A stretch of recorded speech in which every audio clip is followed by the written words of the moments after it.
সরকারের পাঁচাটা গোলাম ছিল আমাদের যে অফিসার কর্মকর্তারা, তারা কখনো আমাদের অধিকার নিয়ে কথা বলে নাই।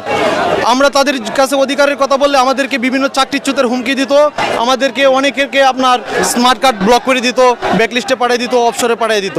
কিন্তু আমরা এই স্বৈরাচারক সরকারের আমরা জিম্মিতে ছিলাম, ঠিক আছে। এখন আমরা যেহেতু দেশ স্বাধীন হয়েছে, আমরা চাই যে আমাদের অধিকারটুকু ফিরে পাক। এখন প্রত্যেকটা মানুষ যেহেতু স্বাধীনভাবে কথা বলার বাক স্বাধীনতা ফিরে পেয়েছে, আমরা সেই আনসার বাহিনী চাই যে আমাদের বাক স্বাধীনতা যেহেতু ফিরে এসেছে, আমরা কথা বলার অধিকার যেহেতু ফিরে এসেছে, আমরা আমার অধিকারটুকু চাই।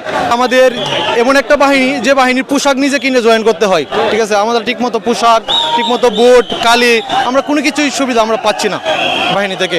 আমাদের ঢাকাতে কোনো চিকিৎসার জন্য আনসার বাহিনীর কোনো মেডিকেল নাই। আজকে একটা আনসার বাহিনী যদি অসুস্থ হয়, তাকে বিনা চিকিৎসায় ভুগতে হয়, তাকে চাকরির বিনা বেতনে ছুটি যেয়ে বাড়িতে চিকিৎসা করে আসছে, আবার চাকরিতে আসতে হয়। স্বাধীনতার এত বছর পরেও আনসার বাহিনী সব বাহিনী থেকে পিছিয়ে আছে।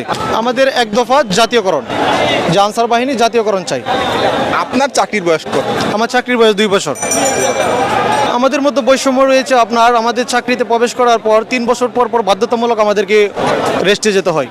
6 মাস 7 মাস 8 মাস, অনেক জনের 11 মাসের সময় লেগে যায় SMS আসতে। আবার যখন চাকরিতে আবার ঢুকতে হয়, তখন আবার সিসি করাইতে হইলে আপনাকে অফিসারদের টাকা দিতে হয়।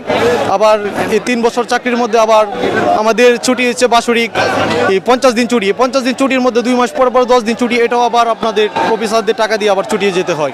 তারপরে আমাদের এমন একটা বাহিনী যে বাহিনীর পোশাক নিজে কিনে জয়েন করতে হয়, ঠিক আছে। আমাদের ঠিকমতো পোশাক, ঠিকমতো বুট, কালি, আমরা কোনো কিছুই সুবিধা আমরা পাচ্ছি না বাহিনী থেকে। আমাদের ঢাকাতে কোনো চিকিৎসার জন্য আনসার বাহিনীর কোনো মেডিকেল নাই। আজকে একটা আনসার বাহিনী যদি অসুস্থ হয়, তাকে বিনা চিকিৎসায় ভুগতে হয়, তাকে চাকরির বিনা বেতনে ছুটি যেয়ে বাড়িতে চিকিৎসা করে আসছে, আবার চাকরিতে আসতে হয়। বাংলাদেশ আনসার বাহিনী 1948 সালে গঠিত হয়েছে। 1971-এর যুদ্ধে আমার অনেক আনসার বাহিনী শহীদ হয়েছেন, কিন্তু আজকে আমাদের স্বাধীনতার এত বছর পরেও আনসার বাহিনী সব বাহিনী থেকে পিছিয়ে আছে। সরকারের পাঁচাটা গোলাম ছিল আমাদের যে অফিসার কর্মকর্তারা, তারা কখনো আমাদের অধিকার নিয়ে কথা বলে নাই। আমরা তাদের কাছে অধিকারের কথা বললে আমাদেরকে বিভিন্ন চাকরিচ্যুতের হুমকি দিত, আমাদেরকে অনেকেরকে আপনার স্মার্ট কার্ড ব্লক করে দিত, ব্যাকলিস্টে পাঠিয়ে দিত, অবসরে পাঠিয়ে দিত। কিন্তু আমরা এই স্বৈরাচারক সরকারের আমরা জিম্মিতে ছিলাম, ঠিক আছে। এখন আমরা যেহেতু দেশ স্বাধীন হয়েছে, আমরা চাই যে আমাদের অধিকারটুকু ফিরে পাক। এখন প্রত্যেকটা মানুষ যেহেতু স্বাধীনভাবে কথা বলার বাক স্বাধীনতা ফিরে পেয়েছে, আমরা সেই আনসার বাহিনী চাই যে আমাদের বাক স্বাধীনতা যেহেতু ফিরে এসেছে, আমরা কথা বলার অধিকার যেহেতু ফিরে এসেছে, আমরা আমার অধিকারটুকু চাই।